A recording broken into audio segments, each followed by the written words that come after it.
opinión, pueden seguir escribiendo. Y el día de hoy voy a cambiar y voy a bajar el tema porque tengo un gran amigo, Marco Tulio Gutiérrez, especialista en Derecho Municipal, y vamos a hablar sobre todo lo que es trámites municipales, licencia de funcionamiento, arbitrio, serenazgo.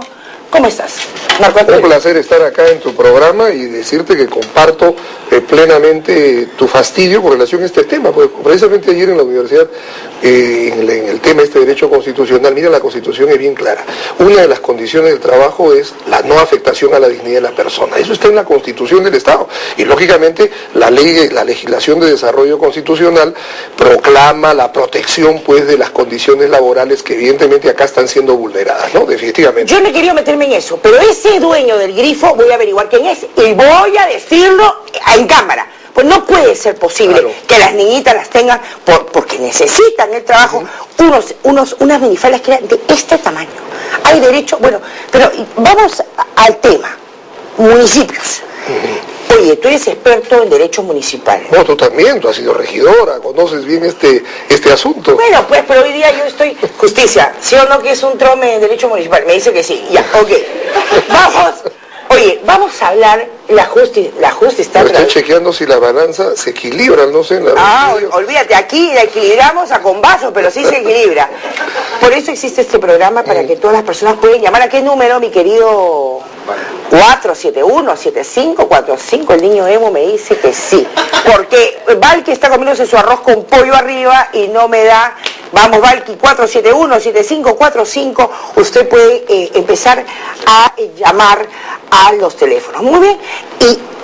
¿Y qué trámites municipales son importantes? Por ejemplo, ¿cómo pagar el predial? Claro. ¿Cómo se genera el impuesto predial? Bueno, o sea, el impuesto predial es el impuesto que se paga, es un tributo sobre el valor de la propiedad que uno tiene. O sea, por tener una propiedad predial, llámese un terreno sin construir o una casa ya construida, debemos contribuir con el Estado con una parte de ese valor. Entonces, por ejemplo, en este caso, el predial se liquida de acuerdo a la situación, dice la ley, que se configure el 1 de enero. ¿Qué significa en castellano? El 1 de enero, ¿quién es dueño de esa casa? ¿Quién es dueño de ese terreno sin construir? ¿Quién es el propietario? Correcto. Entonces, suponte que yo tengo mi casita en San Bartolo, ¿ya? Entonces, la casa de San Bartolo, yo la vendo, porque me volví loca, no la voy a vender, pero me volví orate. Y se la vendí a Pepito, nuestro coordinador, el 24 de diciembre. ¿Correcto?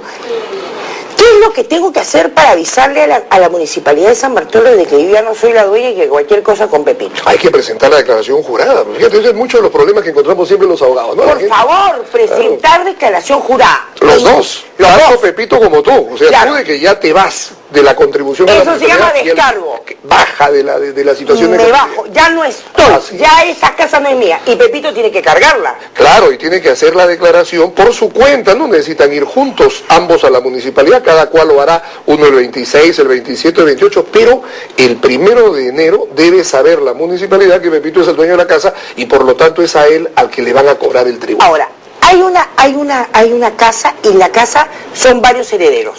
¿Cómo se paga eso?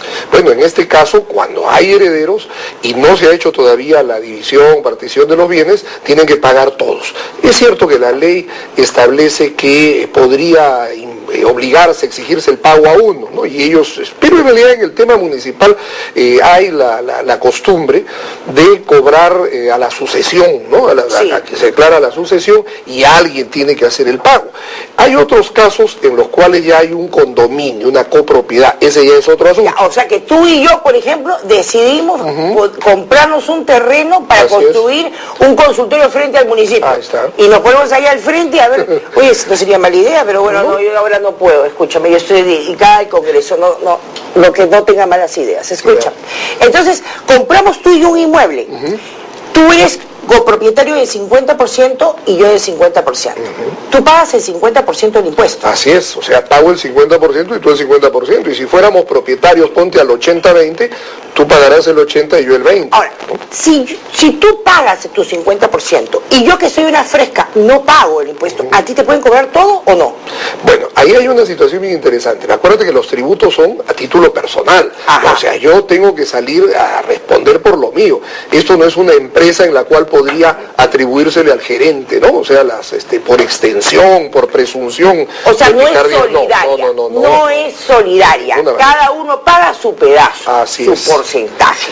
Muy bien, ahora. Porque, perdóname, inclusive cuando se produce una acción coactiva, la inscripción que se hará del embargo por inscripción del predio será en la parte tuya, no en la parte de quien no pagó. Si yo no pago mi impuesto, claro, tus casas quedan sanas. Claro, o sea, la inscripción en los registros van siempre contra mí. Así es. O sea, el incumplido es el que paga pato en temas de impuesto predial.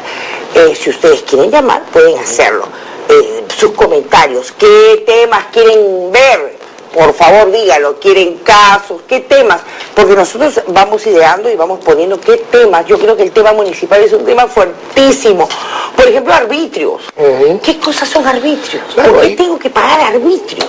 Bueno, ahí fíjate, vamos empezando, o sea, con el tema, ¿no? O sea, el tema de los arbitrios es, vamos poniendo como por comparación, como ejemplo, así como pagamos luz, agua, teléfono, que son también servicios públicos, que los da el Estado a través de empresas a las que se les ha dado la concesión, en el caso de Lima, en lo que respecta a otros servicios públicos, por su carácter local, como es la limpieza pública, el barrido de las calles, el recojo domiciliario de los residuos sólidos, el serenazgo, el mantenimiento de las áreas verdes, obviamente jardines, claro. eso se da lugar a una obligación de pago. Evidentemente no se denominan tarifas, porque en verdad acá no estamos con un medidor de cuántos servicios de seguridad se recibe. Es más o menos a ojo de buen cubero.